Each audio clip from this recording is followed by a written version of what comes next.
Welcome back to the channel, and in today's video I'm going to show you guys how to get the long face filter on TikTok.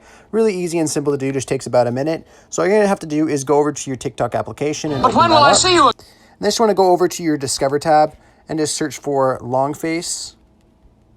Search. And then the motive here is just to find a video with the long face filter on it. So just scroll until you find a video with the long face filter on it. Click on one of them.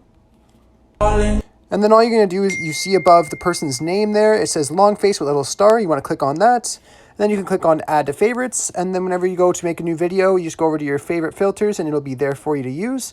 I really hope I was able to help you guys out with this video. If I was, be sure to leave a like and subscribe for more content. Thanks for watching.